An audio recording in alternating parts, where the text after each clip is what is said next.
Greetings, peace, everybody. Welcome to Community Radio.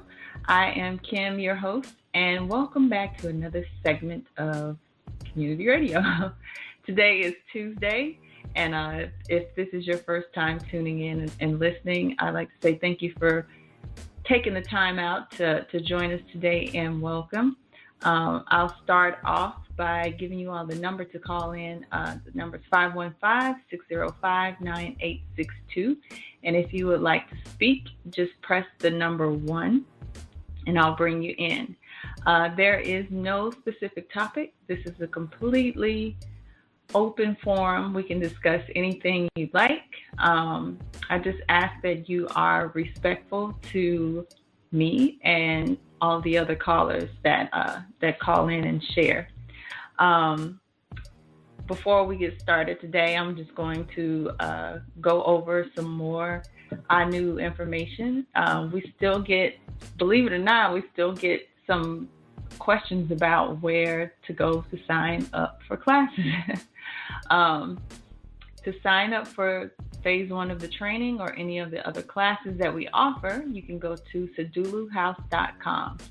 Just like in the commercial that was just played, Sedulu House is the school component. So anything that we teach will be found on seduluhouse.com. Enlightenmentandtransformation.com is the media component of ANU Nation. So you'll find all of our shows there. We also have a YouTube channel by the same name. So you can view all of the old shows from Chief Speaks, Thunderground Thursdays, Foundational Friday, Anu Asafo, and Masterminds Monday on Enlightenment and Transformation on YouTube. All right. So if you're interested in classes, again, Sedulu House, we still get those questions in. And I don't know. I honestly don't even know how those questions come in, because to even find the email address of, where to send questions, you have to be on the website. So I don't know what's going on there. But if you're listening, you're ready to sign up for classes, seduluhouse.com. We still have the phase 1 challenge in effect. And if you are enrolled in phase 1 and you'd like to be a part of that challenge, make sure, again, that you sign up at seduluhouse.com to be in the loop of all the of everything that's going on with the challenge, from the blog posts to the videos that the students are sharing, testimonies, questions, all of those things. And just so you all know, we are making some changes to Sedulu House right now. So some things may be a little quirky, but we are working them out. Just give us a few days, to kind of work out the kinks. But everything should be fine. You should be able to access your classes, everything. If you're still having trouble, make sure you send us an email just to let us know how things are going. You can send it to questions@anunation.org. If you would like to be a part of the women's call or the men's call, make sure you sign up for the ministry first. You don't have to be a part of the class, but you have to at least be a part of the ministry.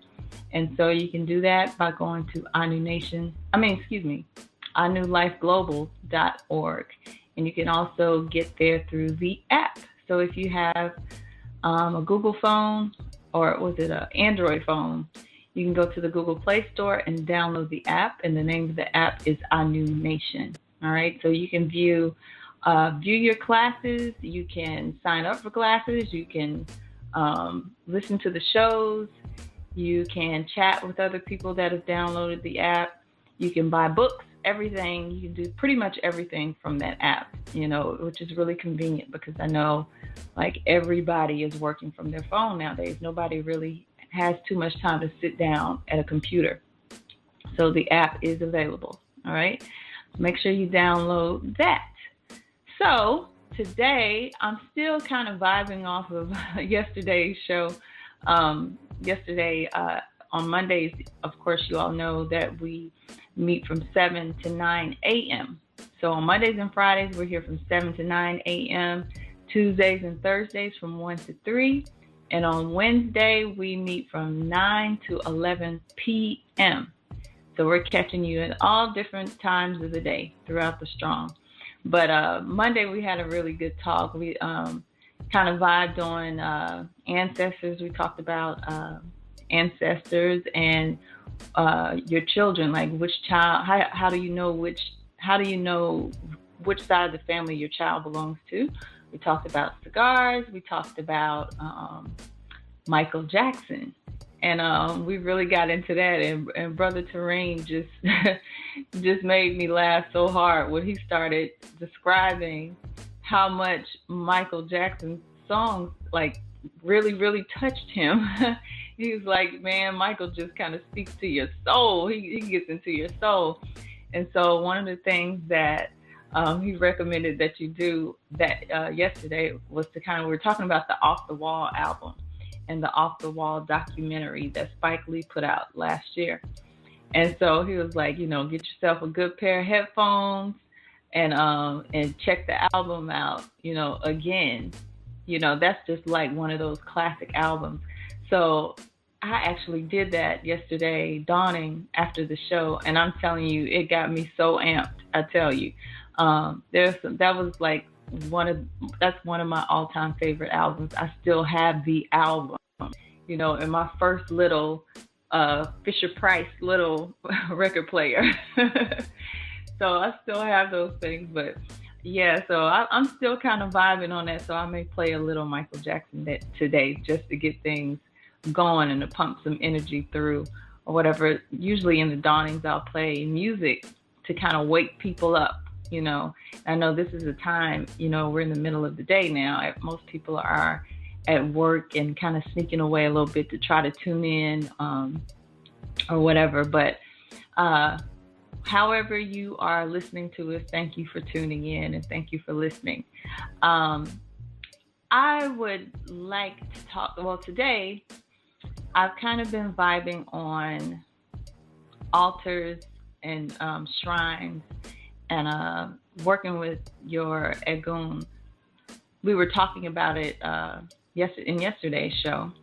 And one thing that I really did enjoy about yesterday's show is just listening to everybody's experience with the information that's given out in phase 1, as well as the information that's given out in the books.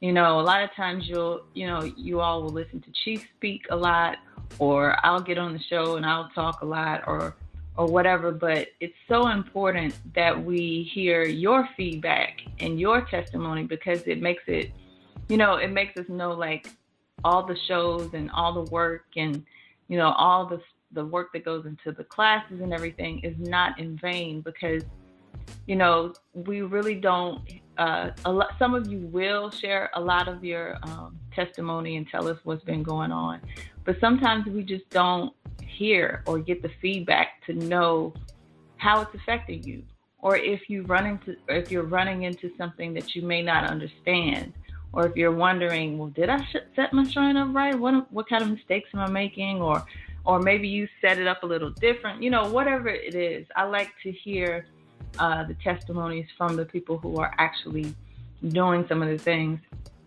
And let's see. We got a caller already. I'll go to, this is 347. Greetings. Peace. Greetings, Sister Kim. How you doing?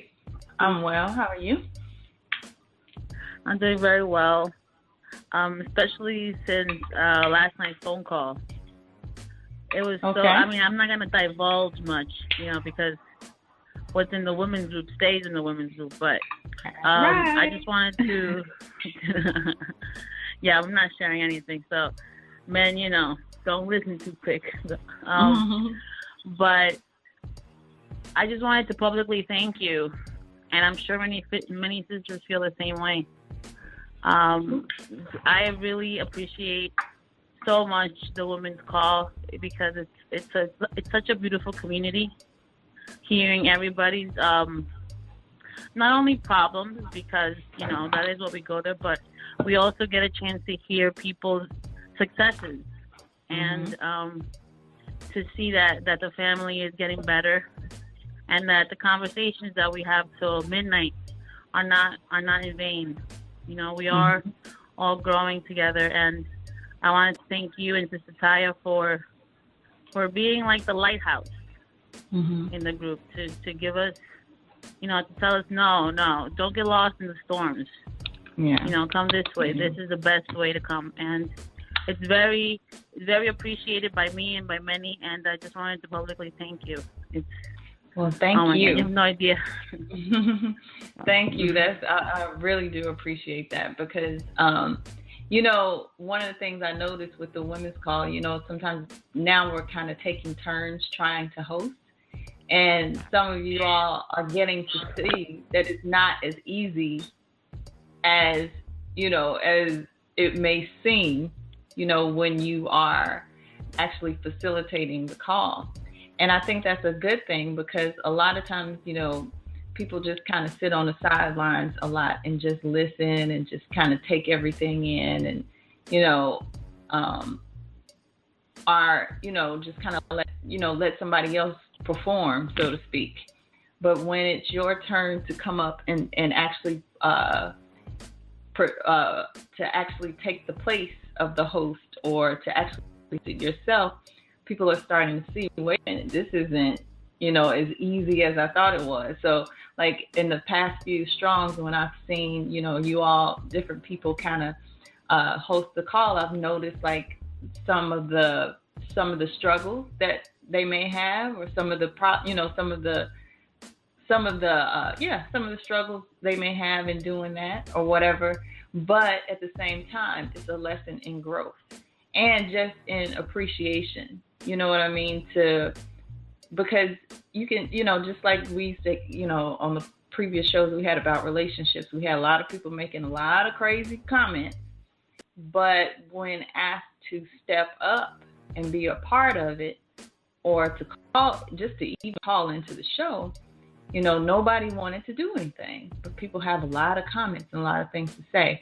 So I want to just personally give thanks and applaud those of you in the women's group who have stepped up and who have volunteered to host to facilitate the call, because it does take courage. Even though we're all kind of comfortable with each other and we all know each other now, it's still, you can still hear the nervousness and the and the dead spots and the insecurity a little bit. But again, it's just a lesson in growth, so as much, even though it may be uncomfortable for those who are doing it, I appreciate it and I admire it because you all had the guts to step up and do it, at least, you know what I mean? And not just kind of sit on the sidelines and just, hold the phone or whatever. So I just want to say thank you to the women in the group who have stepped up and volunteered and who have come through and actually did it, who didn't, flake out or whatever. So I just want to say thank you to you all too.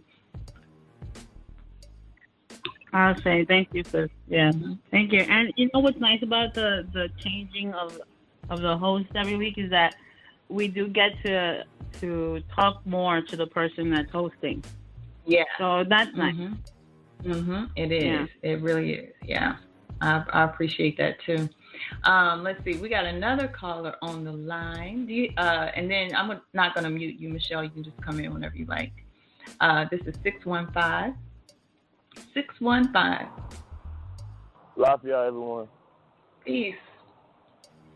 Y'all holding up? I'm good. How are you? I'm good. I'm good. I'm actually well. I was listening to the program a couple of days ago, and they were, people been going in. Give thanks for that. Give thanks for all the information and everybody that's, brave and bold enough to put their input in, because everybody, I believe, is impacted and growing from it. But I was listening to you earlier. You were saying that, you wanted to get on the topic of Egungun and shrine work. Well, Egun, yeah. That's so fun. Yeah.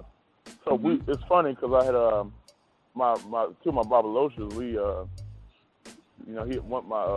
he had prepared a meal, and I went and got one of my elders, and we went over to his house, and we was gonna sit down and eat with him, and then we was gonna turn around and go home.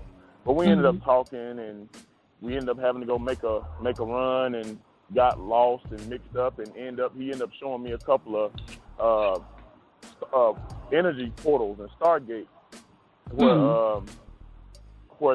where entities can come in and out of. And we got on the subject of the black-eyed people, the energy portal, the big the blue hole in Ohio. That's the energy portal to the underworld. The Indian mound in Ohio that leads to other graveyards where the 7-foot Indians was at. Then we got on the subject of the undead ones, the Sangoma, what they call it? What did Shaka Zulu call her? The timeless one. We talked about her, the timeless one that Shaka Zulu had went to, and how if he hadn't have broke his taboo, he would have actually completely obliterated the British and the Rhodesian army out of South Africa. Then we started talking about the Indonesian twins, the holy twins in Indonesia, that were they said they were reincarnated, but they're not dead, and they've been running Indonesia since they were incarnated a couple of centuries ago. Then we started talking about the Count and how the British still go to the Count, and he's on record 1,000 years old. And then we ended up talking about a couple of what it takes to be a king, a real king, and the Samoans and how they do it, and a rites of passage that they have to be a king, and how the Nigerians and Igbos don't really. They say that no man is their king. Everyone is just a mutual respect thing. So like if you the king, you was made the king. They call him the Red Cap. And with the Samoans, it's a movie called The Whale Riders. So like what they had to do, they had to leap off of a mountain, swim to an island, go and get an egg, swim back, climb back up the mountain without breaking the egg, then jump back down in the mountain and call up one of the ancestors, which is a whale, and ride it back to the mainland. So it was like, if it don't kill you, then you definitely the king. So they make it so hard to be a king. Yeah. So what ended up happening while we talking about all this, and I started catching the the theme of everything we was talking about, and it was ancestors. And he had prepared us some sauerkraut gumbo with Polish sausage and vegetables and potatoes and things. So we had before we finished the conversation, we had set something out for the ancestors. One of them actually came down and was sitting with us. We had called one of them down with the high vibrational conversation about the ancestors, and we ended up having an ekujoku that night where the Iyami came down. Because he was talking about some of the stuff I really can't mention yet, but just some of these they're really active right now. So when you was talking about the shrines, I've been doing some shrine work, that's just staying on top of everything, and I've been finding items that's been my ancestors have been wanting. They just been popping up. I put them on the shrine, and it just makes sense. So every time I clean up, I find something that they want. So like the first thing I had found was this bone, this horse bone. It was a leg bone. I cleaned it up. I took it to the shrine. They said they wanted it. I cleaned up one of the rooms at the old house, and there was a microphone. So I asked them if they wanted it. They said, yeah, they want to talk. So then I was cleaning up my car. I found the spark plug. I said, Chief was talking about the battery. Now here's a spark plug that they can have a spark. So I gave him the spark plug, and I was thinking about wings. So I was driving around. I said, I'm not going to spend no money on no hot wings. I'm just not going to do it. I'm trying to lose weight. So I get home. One of my partners like, here go a box of hot wings. You want them? They're too hot for me. I'm like, what? I was just thinking I was some hot wings. So I gave it to them in my basement, and I found this brass. It looked like a brass. I'm gonna have to send one of y'all a picture because I really want to know what this is. But it's a brass figurine. It has an African mask, and he's holding a stick. But I found it when I was cleaning up. So I put that on the shrine. They were like, yeah, we want this. So I cleaned it off in salt water, Florida water, cleaned it, put it on the shrine.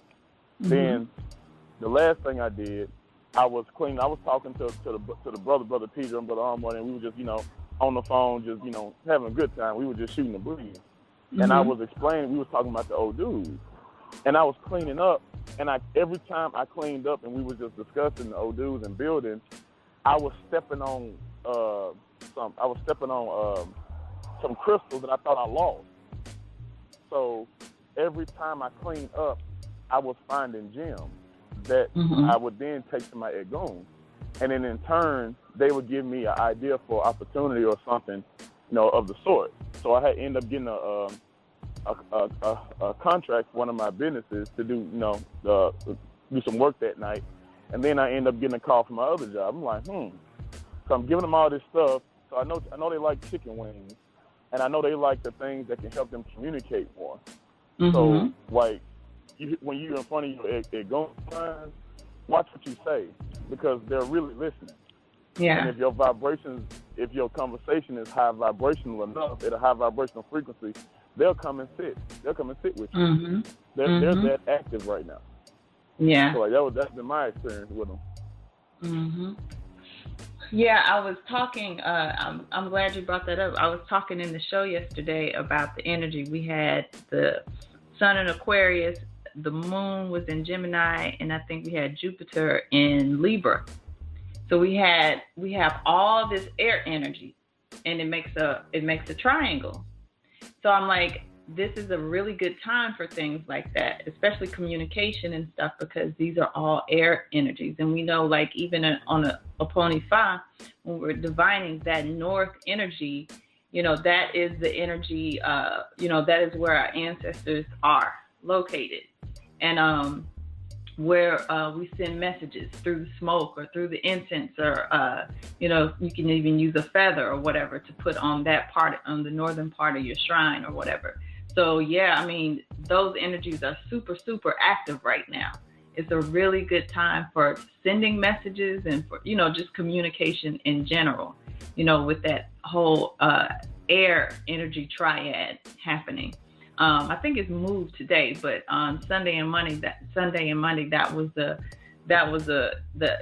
energy in the cosmos or in astrology. So, yeah, I'm glad you mentioned that.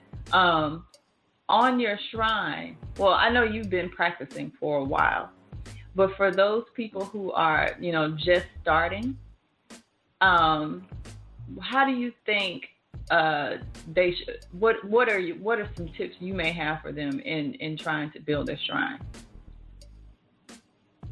so that they can make it real? Go ahead.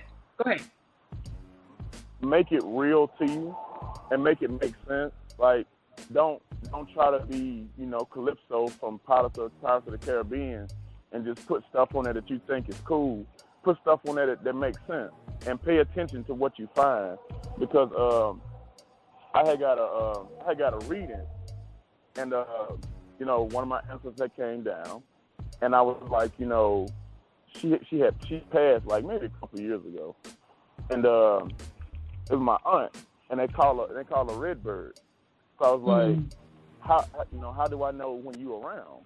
She was like, because I had a feather, because like I find feathers. Me so too. That's how I know that. Yeah. Like that's really real. Like feathers are very significant. So she was like, I had a feather. I don't know why I had a feather in my hair, because I had found it outside and it was a white feather. And I was like, how do I know when you're around? She was like, you see that, you know what they used to call me, right? I'm like, yeah, you Redbird. She was like, when you find feathers, that's when you know I'm around. I was like, is that it? She was like, and this when you really get in tune, that's why listening is so important. Like, 2017, I really wish we could put together an active listening course, because it's really real. So she had said, I was like, what other ways are you that I know that you're around? She was like, well, she said dimes. I said, why dimes? She said, when you know I'm around, because when you find dimes, it reminds you of me, because I'm thin and fine now. See, it's like the medium was cracking up, and it's so funny, because I had read a book. couple years back called A Small Still Voice, Tapping into Your Psychic Abilities. And like the lady who was writing the book said that whenever she would be discouraged or whatever, she would ask for a supportive sign for the universe. And that whenever she asked for a supportive sign from the universe, she would find dimes. And that was her cue from the universe. So like you can ask them for stuff. For just, you're not so much as asking them for like, can you help me, get out of jail tomorrow, but how do I know when you're around?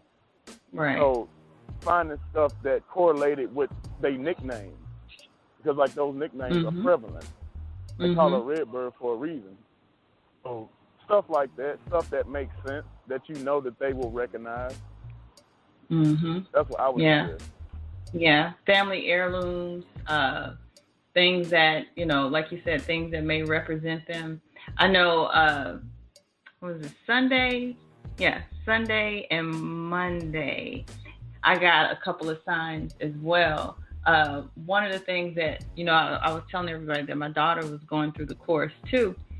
She, when she went through the first exercise, one of the things that she saw was an owl. And prior to her doing that, like I was telling everybody, there's an owl in our neighborhood that she always sees. She's the first one to spot it every time. So she kind of has this little bond with this owl, and she gave it a name and everything. And so I was driving home the other day, and she wasn't in the car with me, and something just told me to look up. And I looked up, and I saw the owl, and it just made me so happy. And then another thing that I saw as I was driving, something that would always appear to me, always, and just in moments when I need clarity or when I'm just asking for, trying to have questions answered, I would always see deer. And so as I was driving again, and I always see the deer in threes. So I saw him again. It was, a doe, a buck, and it was, a fawn. Is it a fawn? Yeah. Together. So three deer again. And I just thought, I had to stop on the side of the road, and I just sat there and just kind of just took the moment in for a while just to see what I would hear or what messages would come through.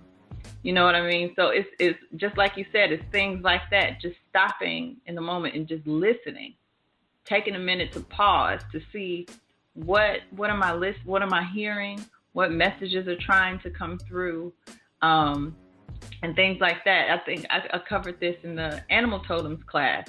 Like sometimes you'll have a certain animal that stays with you throughout your entire life that you have a connection with.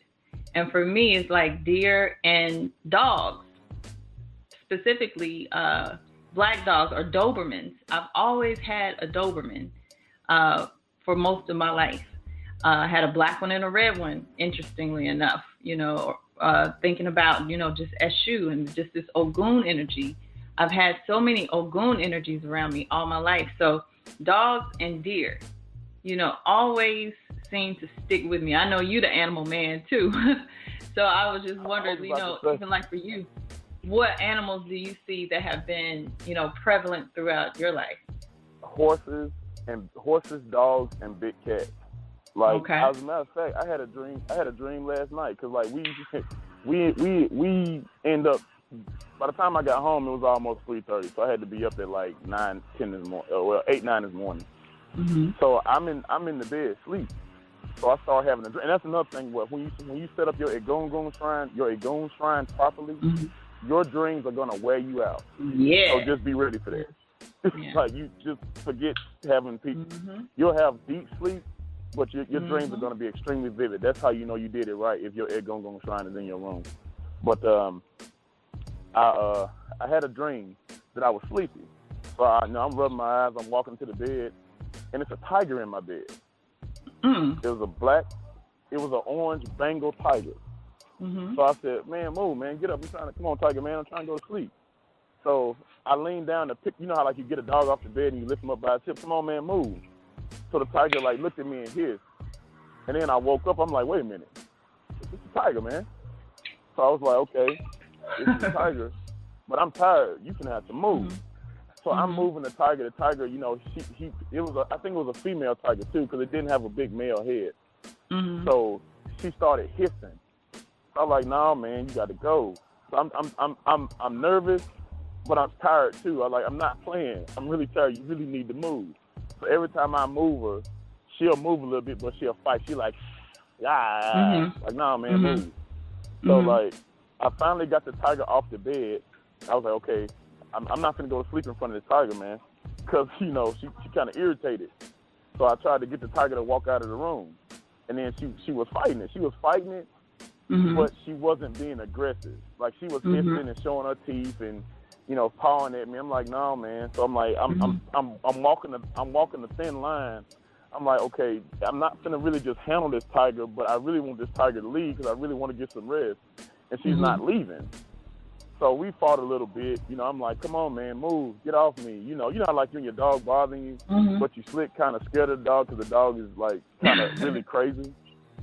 So it was that type of thing me and this tiger had going on. So finally, I opened the door, and the tiger looked at me. So I'm like, okay, go out, you know, go, you can go now. And the tiger just looked at me and she growled at me. I'm like, do I really want this tiger to go outside and wait for me when I get up and attack me because I put her out? She thinks she's kind of mad. So I'm like, okay, it's a cage right here. I'm gonna see if I can stuff this tiger in this cage. So when I it was a little dog, it was a dog crate. So I'm like, I think this tiger can fit in here. So I opened up the dog crate and the tiger was gone. And then I looked down and 2 beagles had went in there and went to sleep. Okay. So I'm like, I said, okay, so one of 2 things. Either I think these beagles are smarter than me because the beagles is like, it's a tiger out there, and if we go in this cage, he's going to close it, and the tiger can't get to us. And I closed, and they just looked at me, and they went to sleep. So I was like, they shouldn't sleep good.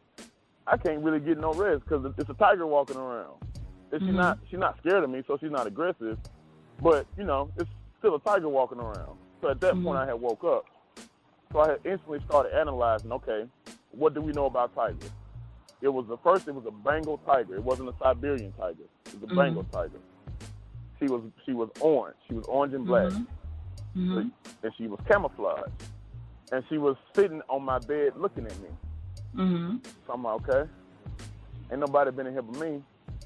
Why is it why didn't the tiger fight to leave? And what is the tiger doing in my house? So that's my thought process I've been going through all day. Yeah. Do you think it may have been a form of protection? Because I've had dreams like that too. I've actually had one. It was a black panther that in the dream I wasn't afraid of it, and it just kind of sat at my feet. It was in my house, and it was just chilling though. You know, it just sat at my feet. I didn't bother it. It wasn't, you know, it was very docile, very calm. And I'll have the same dream, you know, with dogs too, especially Dobermans. Like they'll just, it's like they're guarding you, or they'll just sit there. Yeah. You know, so maybe it was a form of, maybe it was like a form of protection, or trying to let you know, like maybe this is one of your spirit animals or something. You know what I mean? And she didn't want to leave. You know, like usually when an animal like a dog or something climbs up on your bed, it's because, you know, they feel comfortable or close to you. You know, to be able to, you know, to climb in your bed and to just kind of sit there and rest. Or a cat, you know, or whatever. So I don't know. Maybe it was a form of protection. For that, or when they go grown talking. But I know when you're dealing with predatory animals, especially dogs are like that. That's a sign of possession too. It's almost kind of a disrespect thing too. Like it's like, I'm here now, you have to move. Like, no, this is my bed, you get up and move. So and it's almost like I'm fighting with an aspect of myself, because I wasn't afraid of the tiger, but I wasn't having it either. So it's like I'm going back and forth with myself. So like, you know, it was a courage thing. I'm like, okay, I'm gonna get this tiger is finna get out of here. And I said, do I really wanna do I really want to, get down and dirty with this tiger, or can I just go, okay, come on, get out. If I irritate it enough, it'll just leave. Mm-hmm. But I still want to know where it's at. So I looked at it as, okay, maybe this is an aspect of myself that I'm afraid that's going to wake up. Because there was another dream I had. This was like, okay. and I'm going to reference this back to another dream I had back in, I want to say in 2006, and I never forgot it. I had a dream I had got locked up. Mm-hmm. I was locked up, and it was these little old, it was some Mexicans, some brothers and white folks I was locked up with. And they was bunkmates. And they had been testing me. Like one of them tried to steal one of my biscuits. I'm like, I don't even like biscuits, man. But you're not finna stick your hand in my plate and take my biscuit off my tray. Like, you're just not finna. Can't have my cornbread. So then, no, you're not finna have it, man. I don't even like it, but you can't have it. Yeah. So then we was washing dishes. They taking the soap rag, so I can't wash the dishes clean. Then, finally we was in the bed. I was laying down, and he came in, and like he slapped my feet off my own bed. I'm like, bro, this is enough. So like me and him got into it, I'm trying not to get more time by killing him. But he had pinned me up against the wall. Next thing I know, I lost it. Mm-hmm. So I'm beating him, and I end up beating. I beat him so bad I beat him to death, and I'm beating his dead body. And I just remember blood like spraying, on my face and on my knuckles and stuff. Mm-hmm. So I got up, and I'm like, yes, it's finally over. Like, he's not going to be taking my biscuits. He's not going to be stealing my soap. Like, I just really just want to do my time and get out. But I was looking at my knuckles. I was looking at the blood on my knuckles. And for some strange reason, I started licking it. And it was almost like a high. So I was walking around the cell, like pacing back and forth. And then I looked in the mirror, and it wasn't me. It was this white tiger, like licking the blood off his face. So I'm like, and I woke, and I was doing security at the time. I was like, I need to chill out, because it was a couple situations where I think I want to say the weekend before I'd almost killed somebody because he said he was going to kill me. I said, no, we're not going to do that. We're going to do this right here. And it make a long story short, it took like the whole security crew to pull me off of him. And it was around Halloween. So like, and it was like, it's a sick, like power is a sick feeling, man. Like when you know that you have, it's really not hard to kill a person. Like, it's not. So from that experience, I was like, I really need to control whatever killer instinct this is in me. I have to control it because I like it. So that's when I said, okay, I don't want to see this white tiger no more. Like, you stay where you at, and the tiger was like, let's do it. He's licking it. I'm enjoying it. I'm like, wait a minute, this is some sick stuff. And then my Bible, he was just saying that it's cult, and I forgot the name of the brother he was talking about, but it's a whole society of people who are physically addicted to human blood. They say hemophiliacs, but they drinking the blood of people that they have been tortured because they pulling the adrenaline out of the blood. So I was like, I feel sick because I see why they would do that. Like, that's a high. It's a form of cannibalism. You taking that person's energy and you converting it into your strength. I'm like, man, this is sick, man. So when I saw that tiger again, I'm like, not another tiger, man. Not again. Yeah. Not where I sleep at. Wow. You might need to do a little search on that tiger. Like you said, this may be an aspect of you. It could be one of your spirit animals. Since you said it's popped up frequently for you or whatever. That might be something you Twice, need to and I study. remember it vividly. Yeah. One was white and one was orange and black. So that's interesting. To make a long story short, those are the type of dreams you have when you set up a good Ogun shrine. Yeah. And you know what? Sometimes it's good to even sometimes if I'm doing some work or whatever, I'll keep the candles burning throughout the night, and don't close out the session. Yeah, and that also. You know what happened this morning? What's that? I'm sorry. You just reminded me of something that happened this morning. I had fed we had some leftover wings from the Super Bowl party yesterday, and I fed my ancestors this morning before I went to work. So I gave them some hot wings and some collard greens, and I had this big candle, that had actually bought to redo one of the training exercises, and I had I lit it. It was a big white candle, and I'm like, well, I can't leave a candle burning all day. I don't want to burn the house down, so I'm gonna get them a smaller candle. That way, I know when to throw the food away or give it to the dog, whatever. So, and I kid you not, when I left out the door, I always extinguish my candles with my fingers. I was told to never extinguish one element with another, so I never blow it out. Right. So I had dabbed it. It didn't go nowhere. I stood there for about 3 minutes trying to get that flame to go out, and it would not go out. I said, well, you can keep y'all up now. Yeah. That type of stuff happens. I'm like, well, if the house burned down, it means it's time for me to go. But, yeah, that candle was not going out. And I got burn marks on my finger to prove it. Wow. Yeah. Yeah, that's powerful, too. That's something that that you can do, if those of you that are listening, too. Sometimes when you're doing work, I don't blow the candles out. I'll let the energy stay. Or even sometimes I've even fallen asleep in front of my shrine or whatever. And I'm telling you, those messages will come through so strong that, I mean, it will. It's undoubtedly like one of your ancestors, and they will let you know who they are, what their names are, everything. And you pay attention what happens to you after. Like I said, you got to pay attention to what happens later that day. So, like, I'm at work. I'm just making sure, like, ain't nothing to fall on me. Because it'll happen like that.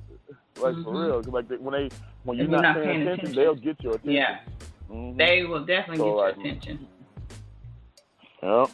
So I'm actually going to have to go back in to work, man. I'm hopefully some people got some experiences to add on to that, because I'm going to go back in. But I appreciate you listening. No problem. Thanks for sharing. Yes, ma'am. I'm going to mute myself. All right, peace.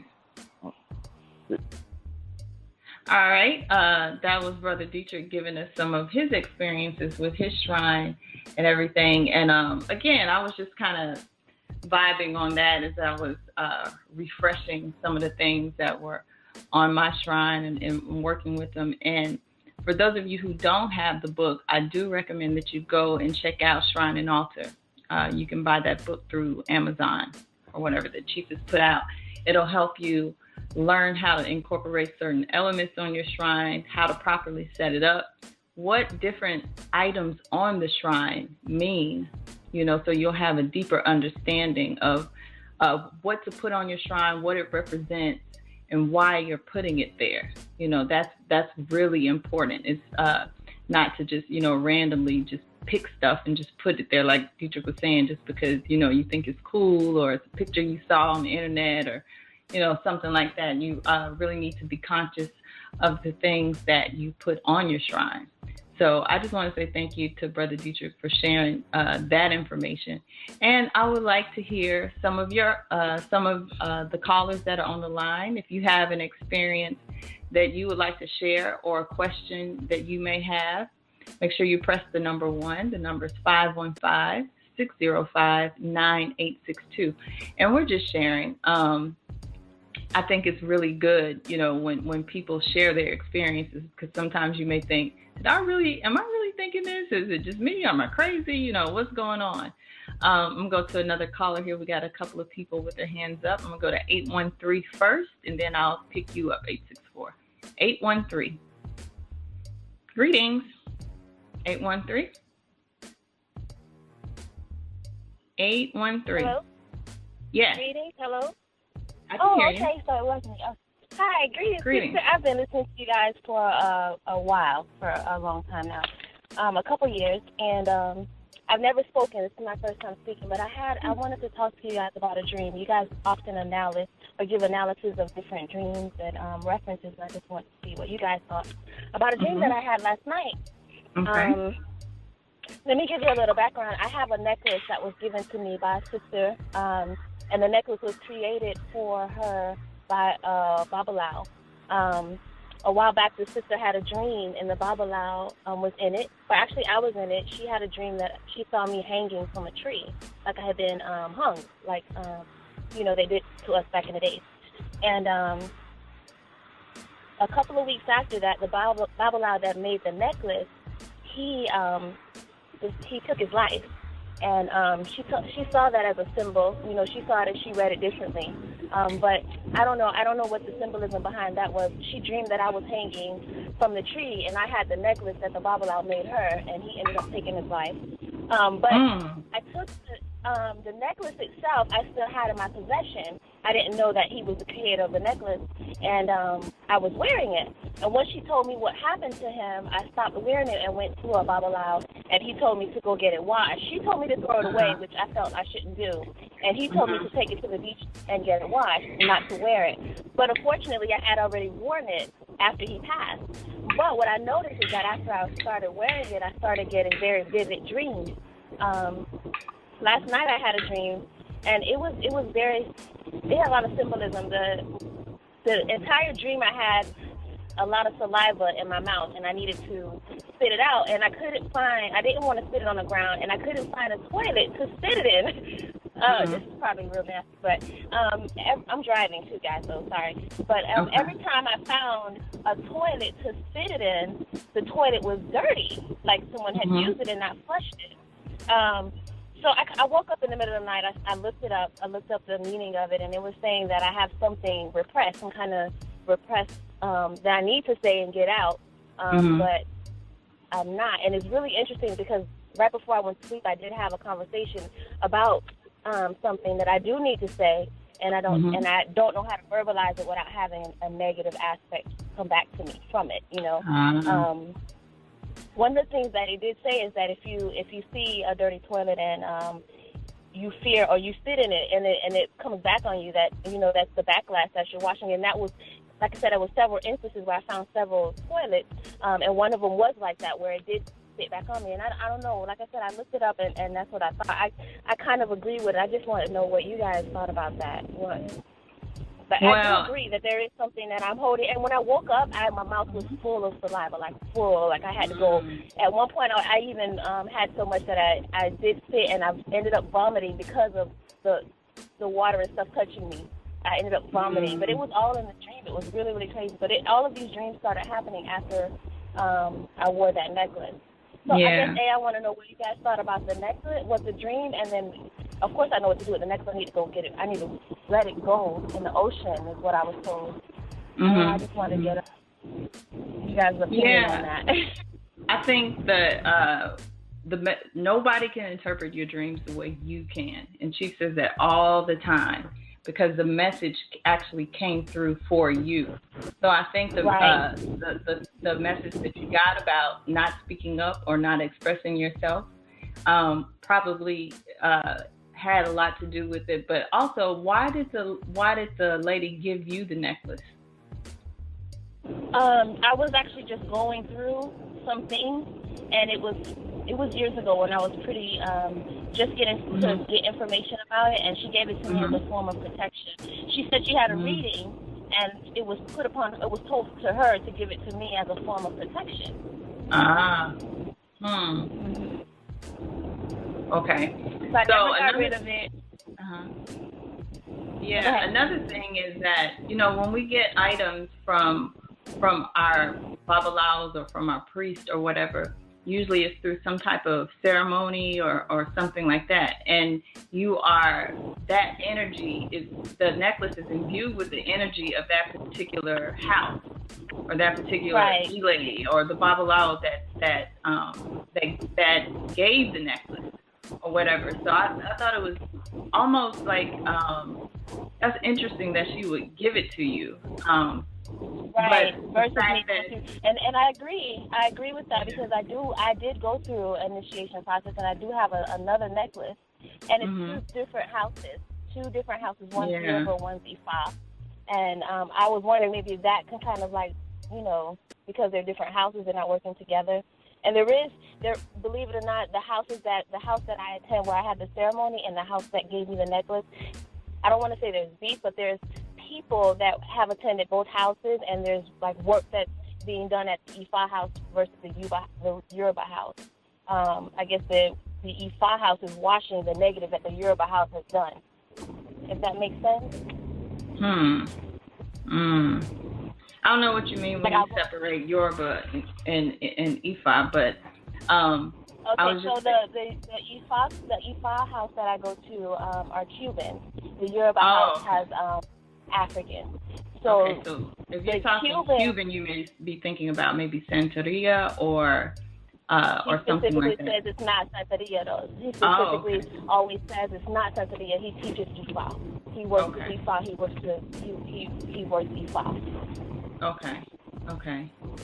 But that's what I asked him too. That I thought that they were both interchangeable, Yoruba and Ifa, and he was like, no, that there is a difference. A lot of it has to do with the migration or the energy being brought over to Cuba and to the islands, the Caribbean, once slavery began. So he was kind of differentiating the two with that. But the house that does the Yoruba, they're primary, I guess they're descendants of the people that are in South Carolina, the house that's in South Carolina. And so I don't know if it's a Nigerian Yoruba or I don't know. Because Yoruba is a group of people, a group of people in a language. So the energies that we talk about when we say Oshun or Ogun or something like that, they are within the Ifa system. Or Ifa is like the corpus, or is like the verses, the corpus of the messages that come down. But I don't know. I think it's interesting that she gave you the necklace. But I know the fact that you said that this Babalawo hung himself or took his own life, and when you put this necklace on. But the Ifa will be the commonality of it all, so that will be the trunk, the major trunk of the tree. And that you were, you're having these being in dreams where you're being hung. To me, it just seems like, can you hear me? Can you hear me? Can you hear me? Can you hear me? Yes. Okay. So to me, it just kind of sounds like almost like a transfer of energy. So you're kind of experiencing some of the things that particular Babalawo was tied to, or even his own death. Those, when you get items like that, like I said, it has a lot of energy, and there's usually some type of spiritual work done on the item that carries the energy of that particular Babalawo or that house.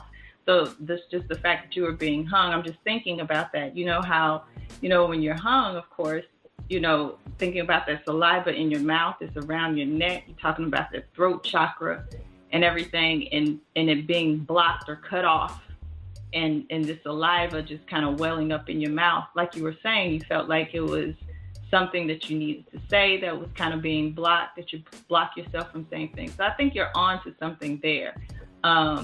You could possibly get a reading on it, to go a little bit deeper. But I think it's important that you do go with your first mind. And like you said, the Babalawo that you spoke to recently was telling you that you need to give it to the ocean. I think they definitely need to be cleaned, or like you said, just give it to the ocean. Because, again, I think it's the spirit of the energy that's been imbued within that necklace that's affecting you. Yeah. Okay. Mm-hmm. Thank you. But no problem. Thank you for calling in, and thank you for listening to the show for so long. Oh, no problem. Hopefully I'll be joining you guys in class. Yeah. Join the challenge. I will. We'd love to have you. Okay. Thank you. Thank you. Mm-hmm. All right. I'm going to go to, this is 651.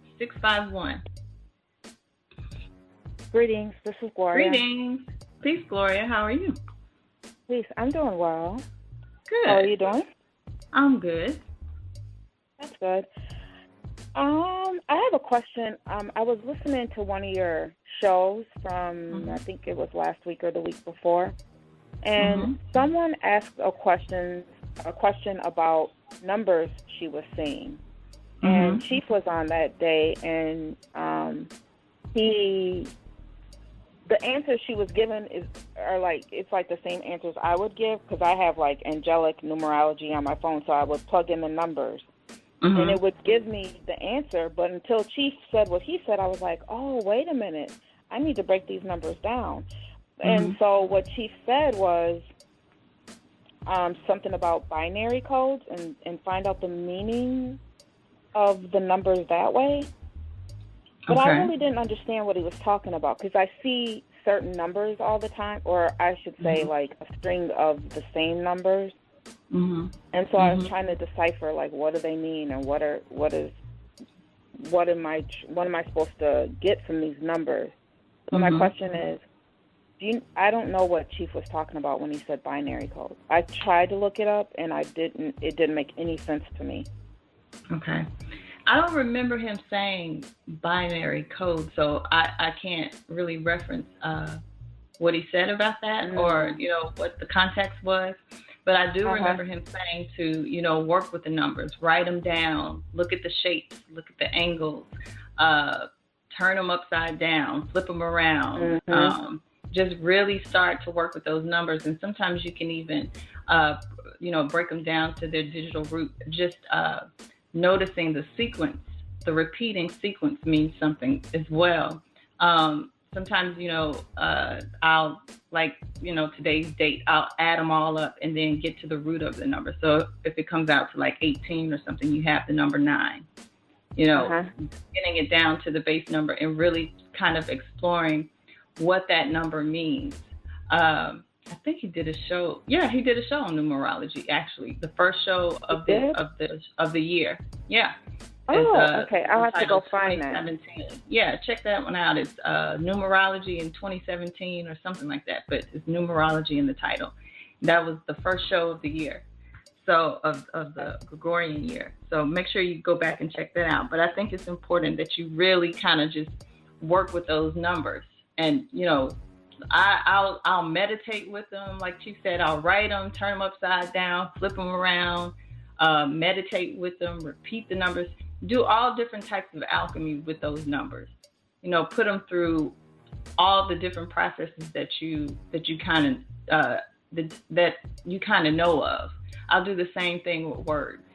I'll repeat the words over and over. I'll write it down. I'll look at the number, look at the shape of the number, to see what does it even look like, or what does it remind you of, and meditate with the numbers. And just kind of do every possible thing that you can with the number, and see what messages come through. And to research numerology and everything, of course, that would be a good thing to do as well. But when those numbers repeat like that, it's definitely a message that's trying to get through to you. Okay, so what if it's not the same numbers, but it's like 1111, and then the next day it'll be like 555 or 222? Yeah, it's still Mostly a pattern. It's like 111. Yeah, it's still a pattern.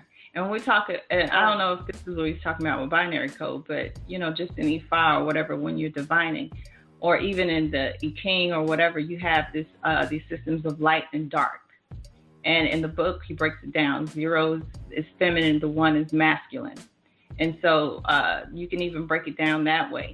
5, you got 2 and 3. Or in the I Ching, the 2 would be, I think the 2 is feminine, the 3 is masculine, or something like that. And just kind of really start to understand the interplay between the light and the dark. When I think of binary code, that's what I'm thinking about. So I don't know if that's what he said in the show. Like I said, I don't remember the exact statement to really put it into context of what he was saying. But definitely check out the show that he did on numerology, where he was breaking those numbers down. Okay, thank you so much. I will find that archive and listen to it today. Okay, good. That was the only question I had. Thank you. Okay, thank you for calling in. All right, let's see. I'm going to go to 202. 202. Hello. Greetings, everyone. Greetings.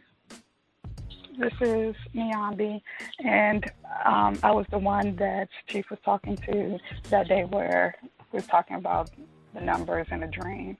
Oh, okay. And I thank you, Sister Kim, for actually giving your opinion and suggest that I meditate on the number. I did do further research, read a couple of books on the number, and started to also refer to the old dudes, how that connects everything. And I did find a great deal of information. I'm still meditating on the number to see what's going to really come up over time, and see how what gateways want to open. Yeah. Have you gotten any information yet? What have you gathered so far? It talks a lot about change, a great deal of change that was coming, and some of it may be hard. However, my angels and ancestors are there to see me through it. It talks about the 5-5, and it talks a lot about that change being in regards to my destiny.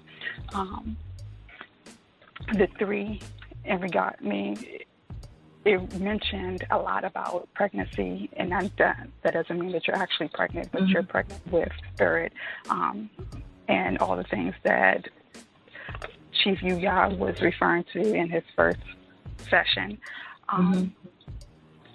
The number, I am meditating on that number. I still haven't gotten real deep into it yet, so I don't want to say anything and figure that out. And looking at the old dudes and looking at Ogunda and Asa Osi, and seeing how that connects to where I am in life.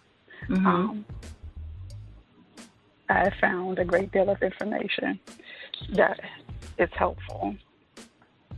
Okay. But I also want to share. Sure. I have something I would like to share.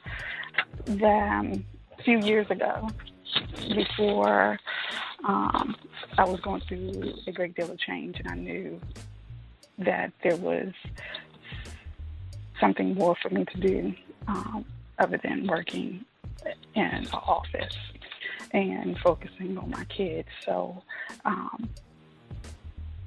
I started going back to my spiritual teachings and reviewing a lot of books that I previously had read to get caught up and figure out what path I'm going to take. And one night I had a dream that I'm at my front door, and my door is slightly open, and I'm trying to push it closed, but there's this huge bright light that is on the other side that's trying to get through, and I'm afraid to open up the door because I know that if I open up the door, change was going to happen. And I wasn't sure I was ready for that change. So I kept pushing on the door, and eventually the door closed. I woke up crying. I woke up crying because I knew that I just missed something great. I missed something that I may not be able to get back again. So I went to Babylao and talked to him about it that I had a long relationship with. And he gave me a mantra to use. And he's like, if you do this mantra, you're going to have to dream again. So I did that mantra for about a month, constantly, 3-4 times a day. Whenever I got a chance, I'll do the mantra. And I had the dream again. And when I had the dream, I opened up the door and I stepped back. This huge being filled with light came through, and I prostrated myself before it. And it touched me, and it disappeared. Okay. So. And I found that dream was just really me coming into my destiny, moving into the path of spiritual enlightenment, so that I can achieve what I've been sent here to do. And this happened, you said, about 10 years ago? Not 10, more like 5. It's been 5 okay. years now. But that dream was so real and so imprinted on my life that it changed it forever. So what action did you take after you had the dream? I ended up starting my road as a Yoruba priestess. Okay. So where are you on that path now? I am an Oshun priest, and I continue to work, and particularly on myself, and learning more about my Ori and different ways that I can help myself as well as those around me.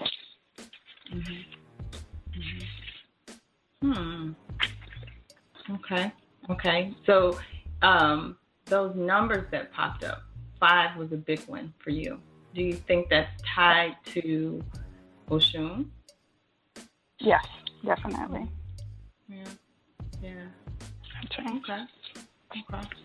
Well, good luck on your journey. I will that everything works out for you, and that you continue to learn and to help others. And I will that you get more insight on your numbers, on the numbers that came through for you, and make sure that you call us back and let us know what you came up with.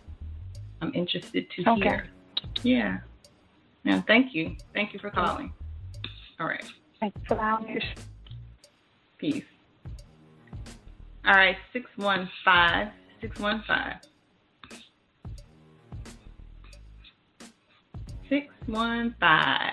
I don't know if you hit the button or hello? what. Yes. Okay. I wanted to step outside and tell this and see if this will resonate with anybody. But that 5535 for me, and this had hit me when I heard it on the show, but that sounded like a date to me. Okay. And I'm going to suggest, if the sister's still listening, I would recommend that she Google that date, 5535, May 5th, 1935. That was an Olympic year, and something big happened that year. So I would Google that year, and I would check around to see if any of her relatives or friends or ancestors was either born or died on that date. But definitely that is a prevalent date in Olympic history, though. Okay. What happened that year? Do you want to share that, or do you want her to do the work? I'm gonna leave that. I'm gonna let her see it because it's gonna be relative to help her on her path. I think she might find out which ancestor is trying to talk to her, but it's definitely a date. And I want her to tell us what happened in the Olympics on that date and how that person's name will help open her path up to who's talking to her and what that number means. Like the binary, I was feeling that, but to me, the first thing when I first heard that number is that something popped in my head and said that's a date. Okay. All right. Hopefully she'll let us know what it was. I'm gonna go back to work. But I just wanted to say that. Okay. All right. Thanks, Dietrich. All right. Thank you, my brother. I'm looking into it now. Okay, good. Yeah, that's another thing in working with those numbers. I do the same thing. I put it through every kind of test I can possibly put it through to see if there's a date. I look up trying to see what happened in history during that date. And like you said, see if there was a relative that was born or transitioned during that date. Again, it's like, putting it through all the tests, studying numerology. There was a book that I found really helpful with that. And I can't remember the exact name of the book, but it had the words digital root in the title. And it's a very, it's kind of a heavy book. It's a heavy read because it's very mathematical or very math heavy, but it also has some very good, just basic information in it too before it goes into, breaking the numbers down mathematically and everything too. If I can think of the name of that book, I'll definitely give it out to you all before the show ends. I just cannot remember the name of that book. I think it had something to do about the mystery of numbers and the digital root. I'll Google it as I'm doing the show, and that was it. The mystery of numbers revealed through their digital root, and it's by Talal Tal Ghanem, Ghanam, and you can pick that up on Amazon as well. It's a really, really good book because it takes you through different cultures and talks about the history of their numbers. Because, like she said, sometimes those numbers, they don't, the original form of it doesn't look like what we see as numbers today in our system, in the English system. Like a 5 doesn't necessarily look like a 5. So they take you through the history of different cultures and talk to you about, how they counted and how they viewed numbers and how they added numbers and things like that before it goes to all the math behind it. So I think that's a really good book if you have a chance to check that out. Let's see. We have about 45 minutes left in the show.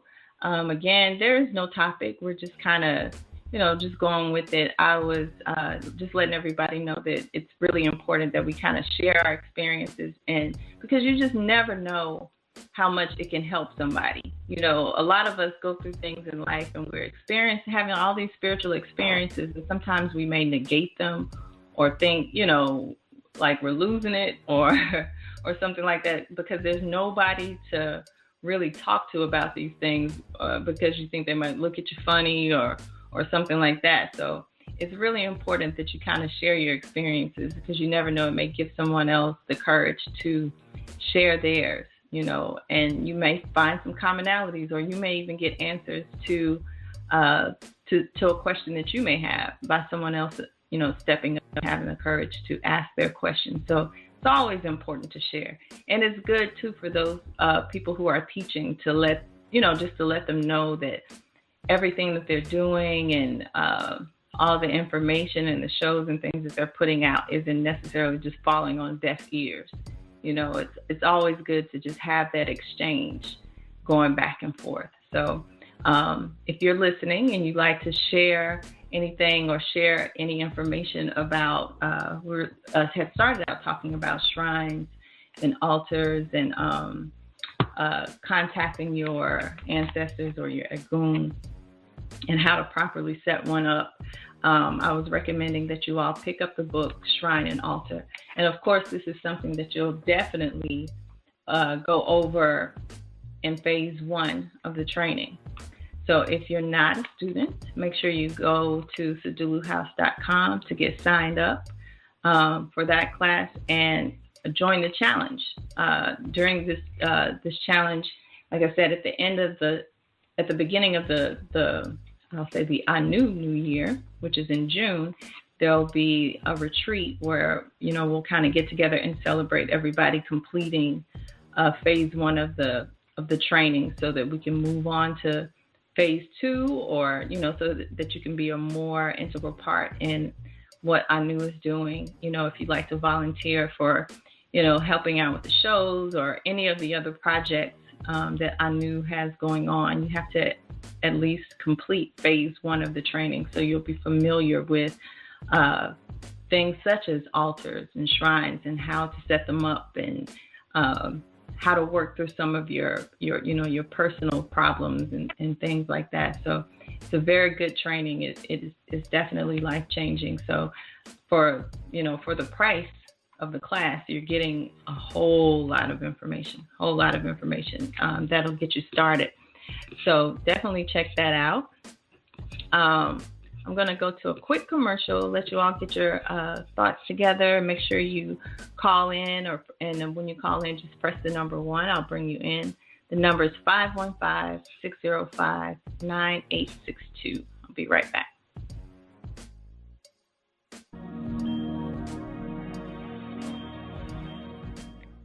What is water? Why is water used in so many rituals? Why are female deities linked to water? Chinese philosopher Lao Tzu is credited for saying water is fluid, soft, and yielding, but water will wear away rock, which is rigid and cannot yield. As a rule, whatever is fluid, soft, and yielding will overcome what is rigid and hard. This is another paradox. What is soft is strong. What do those three examples have to do with magic and ritual? Gain knowledge, wisdom, and understanding of water by enrolling in Sadulu House's class-based webinar, Water Magic. To sign up for this class or any of the other classes offered by Sadulu House, go to saduluhouse.com/store.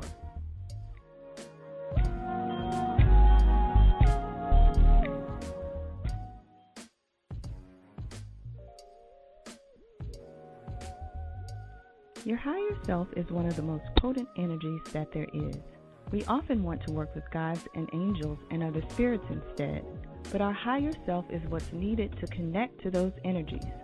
Gods, angels, and Orisha, for example, are tools that we use to direct the actions of our higher self. Not taking care of it can cause us to misuse and misinterpret the messages of those tools. Proper cleansing and refreshing of the higher self is a way to stay connected to its guidance so you can be in alignment with your personal destiny. A regular head cleanse is one way to honor your higher self. For this cleanse, you will need 1 quart of goat's milk, 1 quart of almond milk, 1 quart of coconut milk, 1 quart of river water, and a small piece of black soap. Mix all the ingredients in a large container and allow the black soap to liquefy. Leave this mixture in moonlight overnight. Wash your head the next sunrise and cover your head with a white cloth for the rest of the day. To learn more about spiritual cleansing, go to saduluhouse.com/events to register for the online live webinar February 8th from 7 to 9 p.m. Eastern.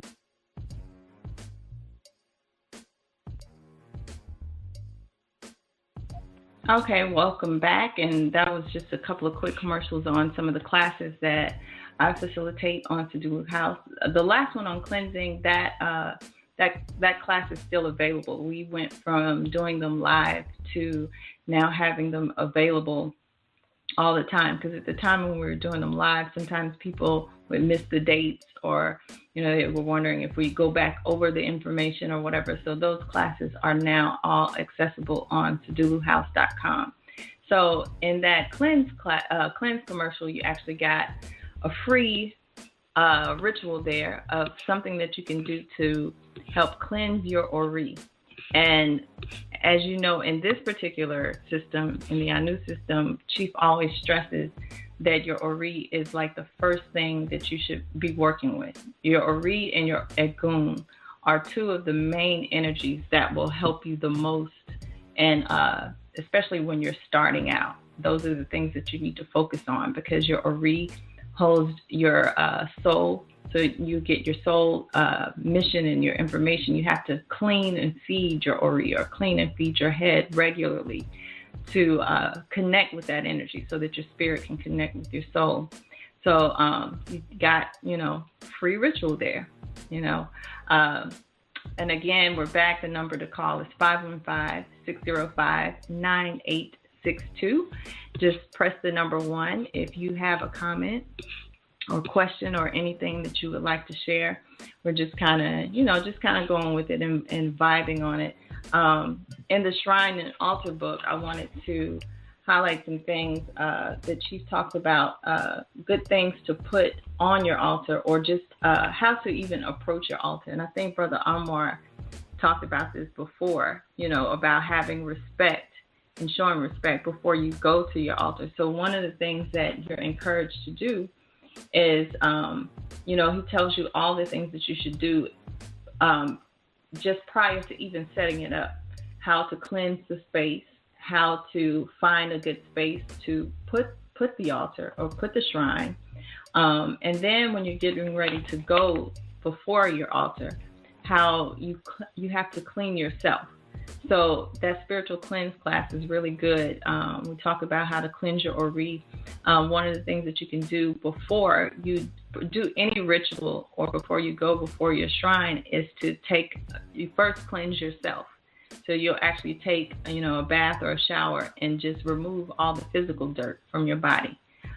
Black soap is a really good cleanser. We use it a lot in rituals, and that's something that you can use. And it's like make sure you use the real black soap, not the soap that's just colored black.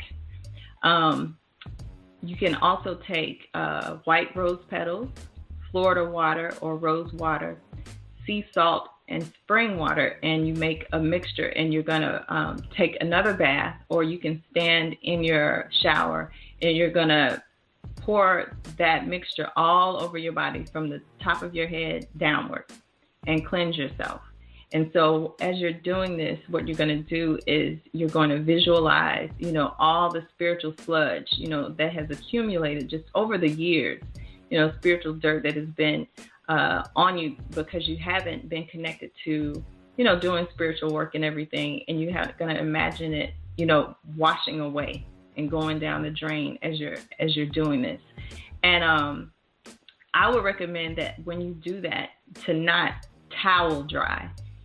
Sometimes you don't rinse off some of the baths that you do. You'll just kind of let it air dry, so that your body can kind of, and your aura can kind of be imbued with the energy of the mixture that you just made. And so these are just a few of the things that you can do before even going to your altar, to make sure that you are clean, your head is clean, that messages can come through loud and clear, that you're paying attention so you don't have all the distractions. One of the things I mentioned in the class is that, you just have to even imagine, like maybe a shelf or a table or something that's never been dusted in like maybe 30 years or so. And just imagine, you can't take a feather duster and just kind of brush the dust off. Like, this stuff is caked on top of each other. It's become hard underneath the surface at this point. So just think about how much cleaning you need to do before you can actually get to the surface of the table. And so our heads are kind of the same way. You know what I mean? We've got a lot of spiritual debris on us, from even going in and, going to work and coming back at the end of the day. There is, if you go to seduluhouse.com, there's actually another ritual, and they're free. There are tons of rituals on the site, by the way, but there's another ritual there on how to make a spray to kind of refreshen your ori. So after you've cleaned yourself or whatever, I used to use it a lot, before I go out, I'll spray myself with it. And when I come back, I'll spray myself with it to just kind of refreshen yourself and to kind of get back acclimated to everything, just to come back to come back into yourself, after you've just been out in the world and kind of bombarded with, all the air pollution, being around different people, absorbing, their energy and just, the energy exchange. So taking spiritual baths is very important. And all this information, again, is in the Shrine and Altar book. He also covers, certain things that you your altar, and why you put it there. I think that's so important, because sometimes we'll go to teachers and they'll tell you what to do, and we just kind of robotically do it. We don't have a clue why we're putting certain things on our shrine that we are putting on there. So in the book, he talks about, why do we put water? Why do we use water on the altar? Why do we use a candle? Why are plants used or pictures used? Even down to things like ram or what does putting jewelry there. One of the callers mentioned something about jewelry. You can actually put things on your altar to charge them up before you even wear them. And it's okay. I've heard some teachers tell you that once you give something to your altar or give something to your shrine, like, you're not supposed to remove it. Don't take it back. You gave it, to that particular energy. But one of the things that she said is like, no, it's okay. You can use it. He spoke about his own personal Ogun shrine. And I thought it was really good, because that's something that I've done. I didn't think it made sense either to say that you can't use it, because when you use those items, not only are they charged, but then you're also, when you go out and you actually use it, you're also imbuing a certain energy back into the object, and then you're putting it on your shrine. So you're increasing the ashe of that particular object. So for instance, on my Ogun shrine, I have a hammer. And when I need a hammer, I'll go and I'll get it and I'll use it, and then I'll put it back on the shrine. So, sometimes a lot of the information we'll get off the internet or whatever may be, you don't realize where the information is coming from or what system is coming from. And you may have some of those dogmatic religious rules kind of implied within the within the ritual, within the object. So they'll tell you, things like you can't wear your elekes when you're having sex, or you can't wear your elekes when you're menstruating. You can't, don't do this, don't do that. And I always thought, even with the elekes, I'm like, isn't that, like when you need the most protection? If one of the reasons why we use them is for protection. They'll say, don't wear them in a club, or don't, and I'm thinking to myself, well, that's, when you go out, that's when you need the most protection.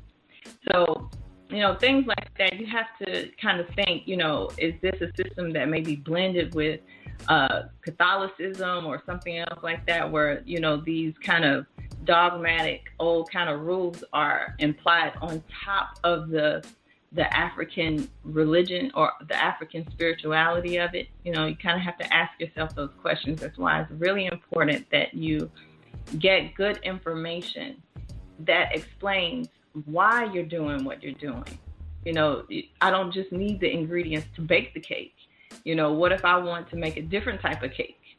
I need to know, why am I using flour? Why is flour, in this recipe?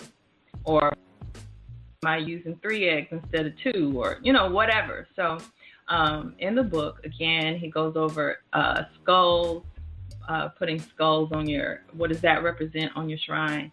Why we use rum, jewelry, certain books, flowers, dolls, all types of different objects, and why you're using it. And grasping the root of divine power, there are adoras that you can use, or prayers that you can use, or to say when you get ready to go before your different shrines, or when you are, charging your ori. This is something that you can do. And you'll notice that if you just start off easy, don't try to do too much at once.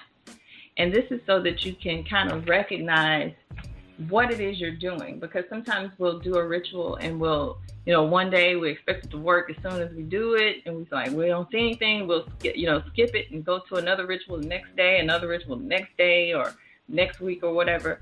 And if something happens, you don't have a clue, which one worked. Which ritual was it that made it actually happen?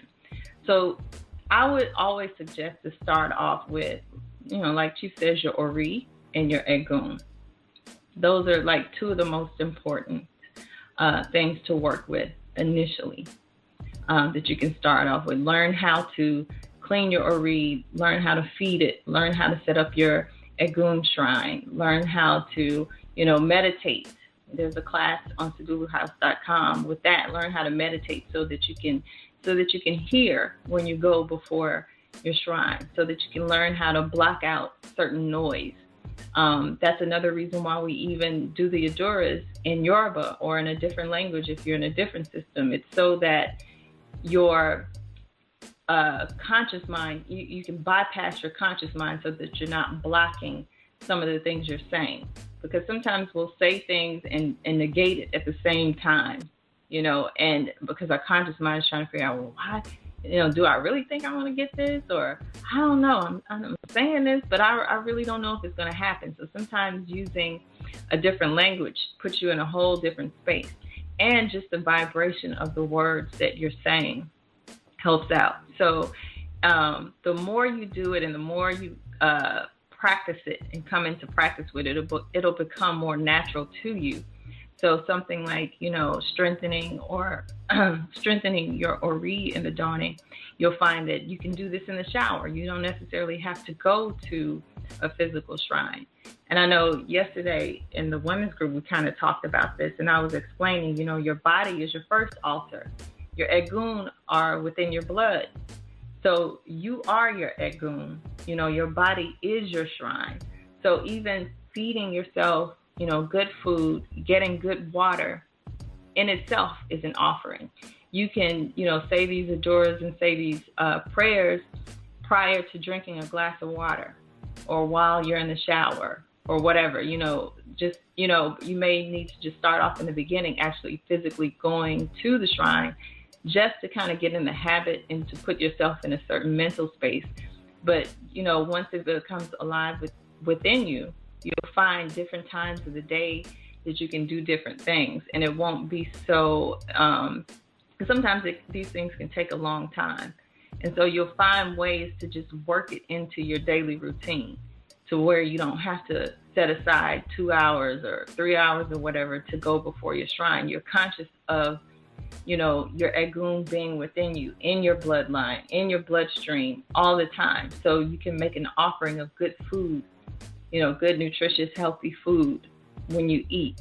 You can say the egun adora before you eat. You can, do all these types of things. So it'll become more natural to you over time. But in the beginning, you may need to actually physically, go to the shrine and do certain things, starting out just to get in the habit of it, But it is important to, the cleansing is so important to not go before your shrine, all dirty and everything. You have to really kind of consciously think about what it is you're doing and what it is you're asking and who it is, you're talking to. And that's another thing, sometimes we'll, go and we think we got to sound all, mystical and deep, when we talk to our egun. But, you have to think, this is grandma. Grandma knows how I talk. She knows how to communicate with me. You don't have to put on some fake voice and make all these, try to make these deep sentences and all this other kind of stuff when you go before your shrine. I'm going to go to another caller right now. We got about 25 minutes left in the show. So if you have any questions or anything, just press the number 1. I'm going to go to 813. 813. Greetings, Sister Kim. Greetings, Sister Greetings. Kim. Hopefully you're having a victorious Ojo Eshegun Day. Ishe. I'm still trying to get the punctuation marks too. So yeah. It takes time. Thank you. Yes. So one of the things that I've been experiencing is that, like, I've been I maybe probably why I'm feeling like how I'm feeling right now, because I feel like a little disconnect from my spirituality right now. I guess I want to say it like in a general statement. I haven't really been sitting in front of my altars. I did a Iwe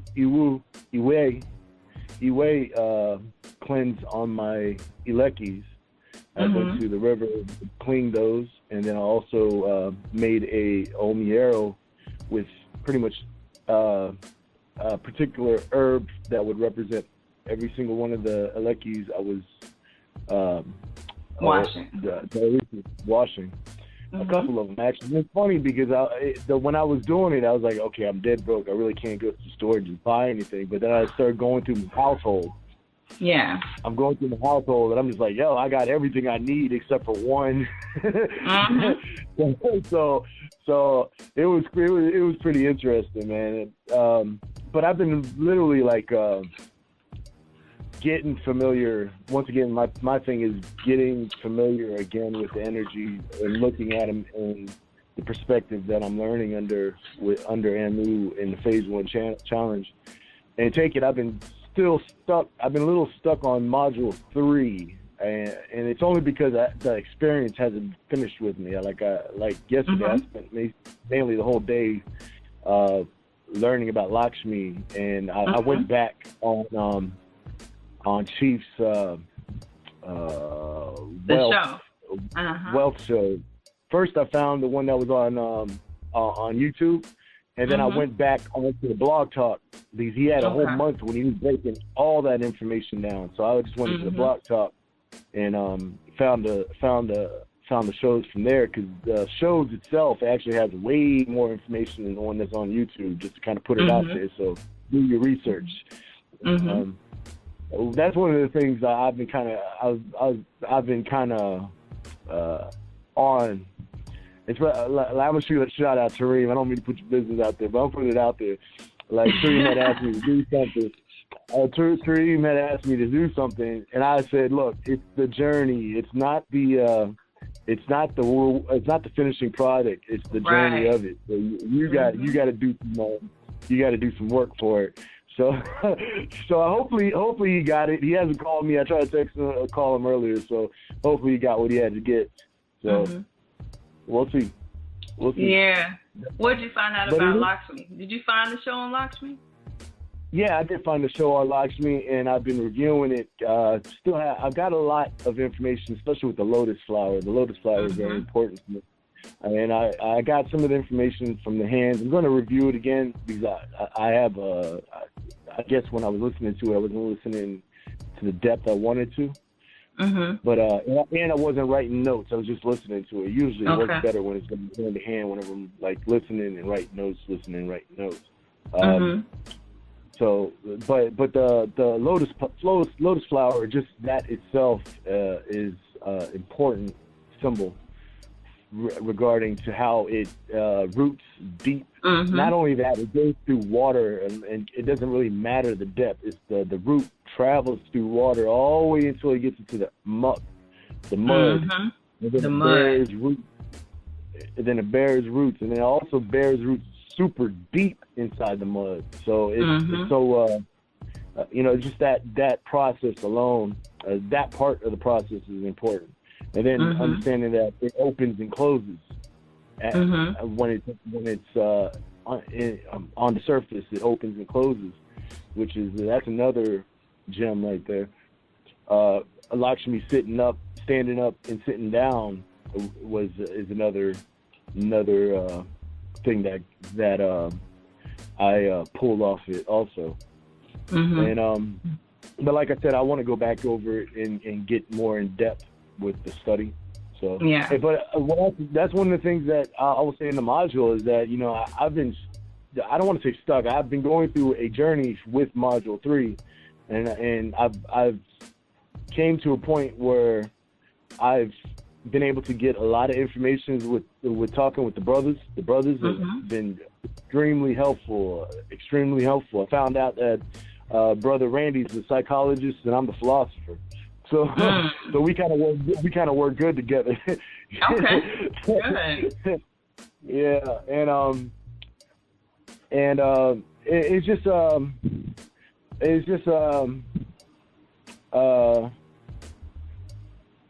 like even dealing with the Egun and the altar, the that work, going at it with a brighter or more enlightened and more understanding perspective.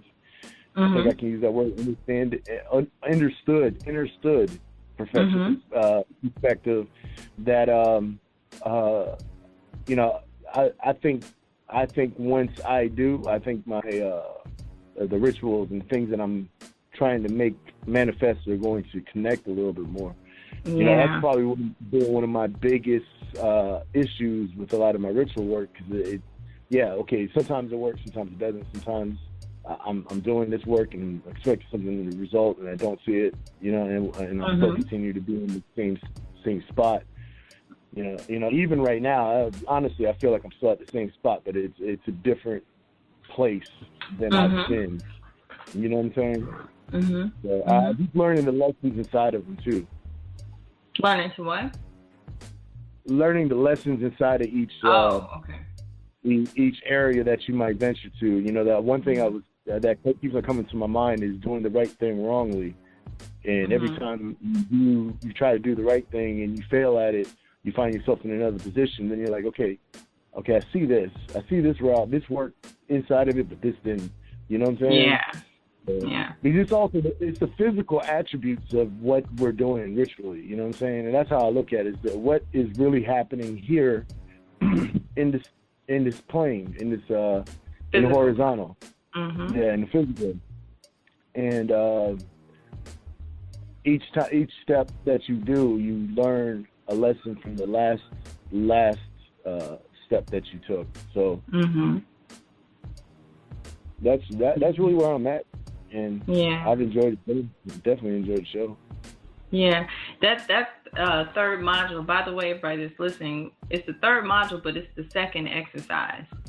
And you know, just to let everybody know how advanced it is, or how you jump right in. You know, that particular lesson is a doozy. So, we were talking about that last night too, where one person was feeling like, they did it, but they didn't see anything, like nothing happened. What did I do wrong? And they found themselves, saying, I need to, they were trying to compare themselves to another student, or thinking that someone else was so much further ahead than they are, and they got to hurry up and catch up. And did I do it right? Nothing happened. Is something supposed to happen? And it turned out, the person that they were comparing themselves to, I let them know, I was like, they're not even in the class. So it's things like that, that we kind of impose on ourselves. Like, you have to take your time through these exercises. It's okay. Even in the challenge, we're giving you like 2 strongs to complete one lesson. And sometimes it can even take longer than that. I keep saying, like, you may even go through you're probably going to go through the class like 3 times, before it really sinks in, you really understand, or have a better understanding of what you're doing. You probably still won't know. Even after the 3rd time, you still won't get the fullness of it. But you can't compare your results or where you are with the next person, or think that, this is like abracadabra, boom, something's supposed to happen as soon as I finish this last step. I didn't see anything. What's wrong? What's the problem? What did I do wrong? It's an unfolding of things. And just like you said, sometimes you have to go back. Like, even listening to that show, like you said, I find I have to do that too. It's like, I'll listen to it, and then I have to maybe go back and listen to it again and write things down, and then maybe go back and listen to it again. Just to let it sink in, because the lessons are so multi-layered that you'll find yourself, like you said, now, you're studying, different mythologies of a particular energy, and you're learning different things. And even once you learn about Lakshmi, now you got to compare Lakshmi to Oshun. What are the differences? Why are they correlated to each other? How are they the same? How are they different? What's going on here? So it's so much that you have to, you can't rush yourself. I just can't stress that enough. Like, don't rush it, and don't treat it like a magic trick, like something's supposed to instantly happen. There's no time in the spiritual realm. So things are going to unfold at their own time. There's something Chief said, and I'm going to paraphrase because I can't say exactly how he said it. It's just how I took it. Life is not the destination, or life is not, okay, I've accomplished this, because the accomplishment is actually the depth. That means if you've already accomplished it, you're finished. You're finished doing what you're doing. It's the journey that's where the life resides. It's the journey. So the journey of learning how you deal with your Ori, deal with your Eguns, deal with your Orishas, dealing with your mother, your father, your children, your family, your nation, so on and so on. That is actually the journey. That is actually the life-bringing force of it all. It's not actually having this whole thing completed, because if it's completed, where are you at that point? What is your life purpose? You know what I'm saying? Yeah. Either you're going to continue to build and then go through more journeys, but that's the breath. That's the breath. That's the blood. That's the water. That's the fluid. That's the fluidity.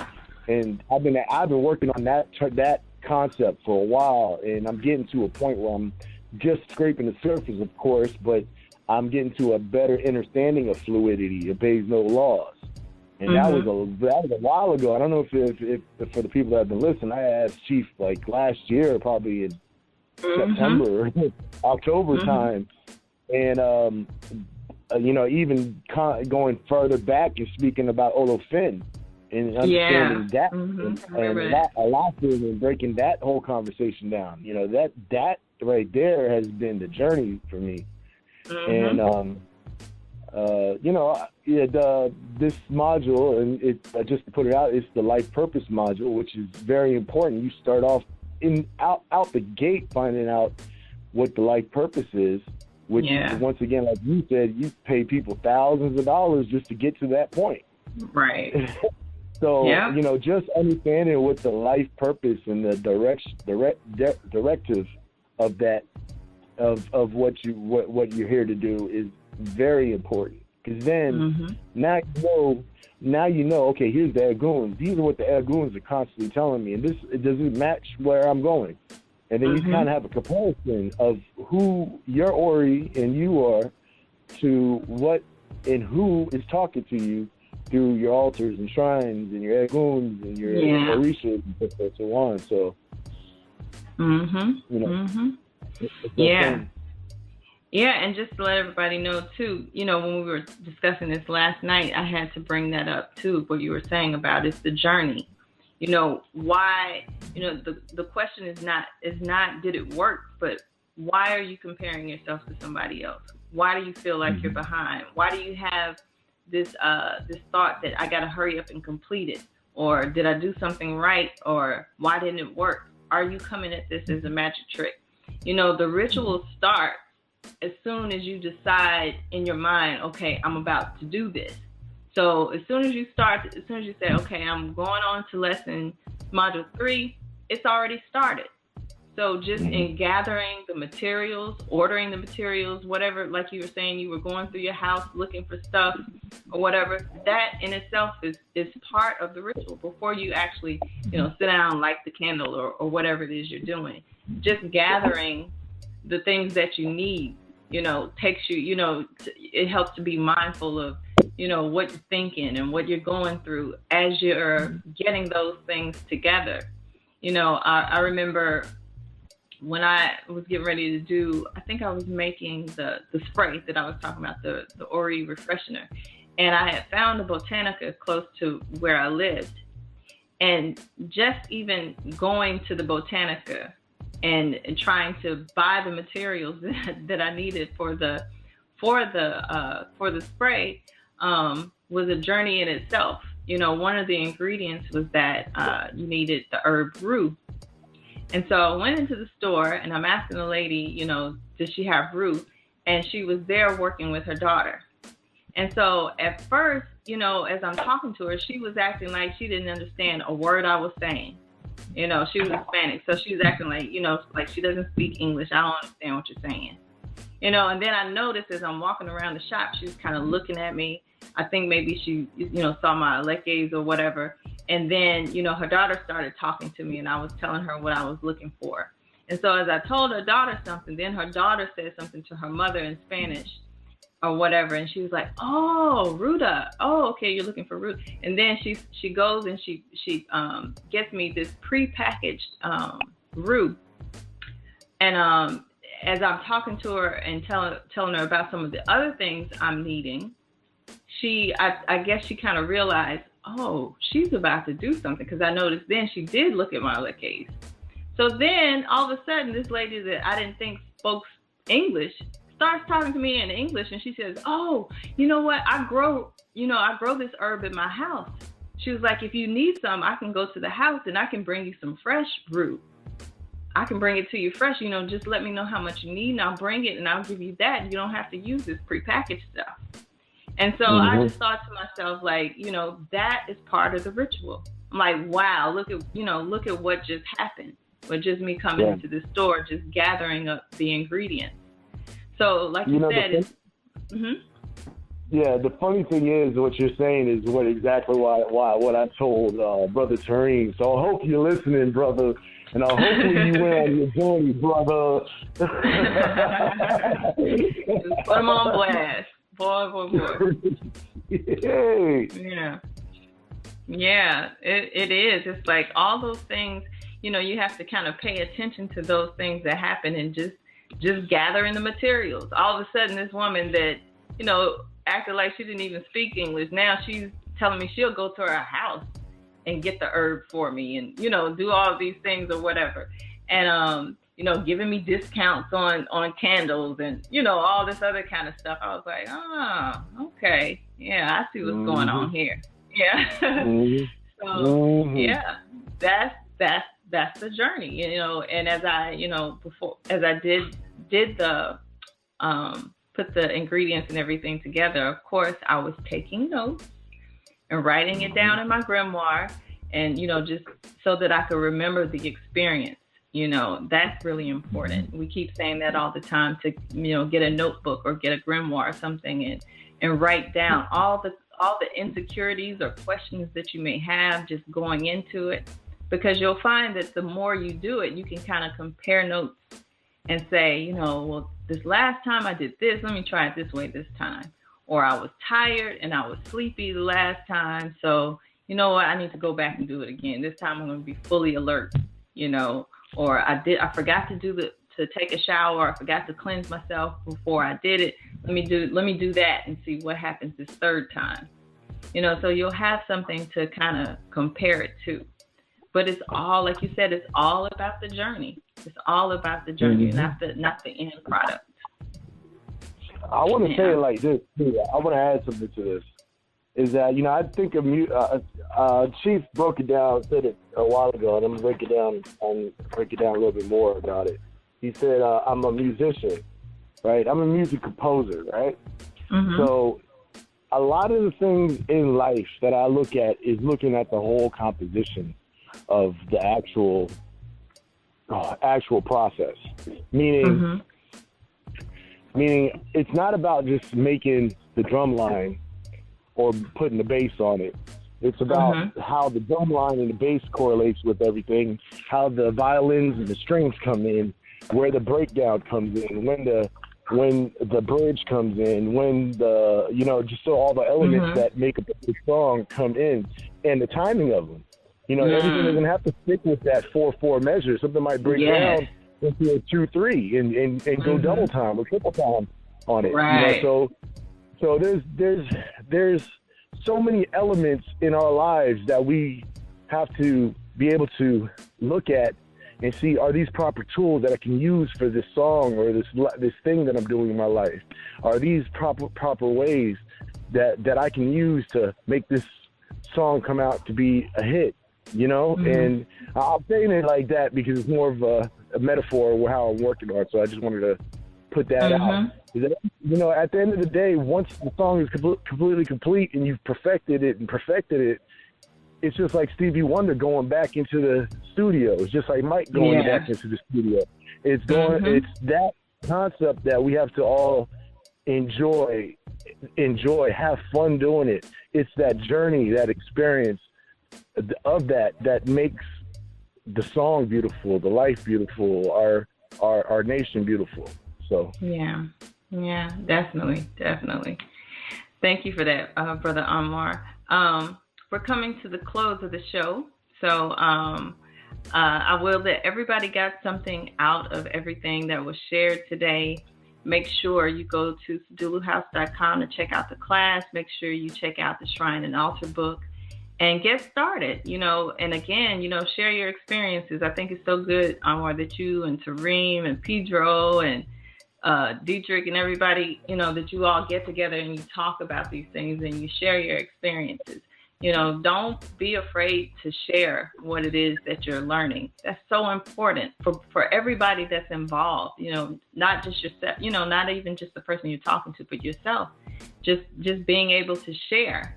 You just never know how it may help somebody or, how it'll influence somebody. So everybody that called in and shared and everything, thank you for your contribution to the show. Tomorrow is Wednesday, so we will be live from 9 to 11 p.m. So Eastern time. So we'll catch you once the day has wound down and you can kind of relax a little bit and get your thoughts together and maybe join in and call in. For those of you who are kind of stuck at work or whatever, couldn't chime in when you wanted to, we'll be here again tomorrow. So thank you all for listening. Thank you for calling in. Thank you for sharing. And see you all tomorrow. All right. Enjoy your day. Peace. Peace.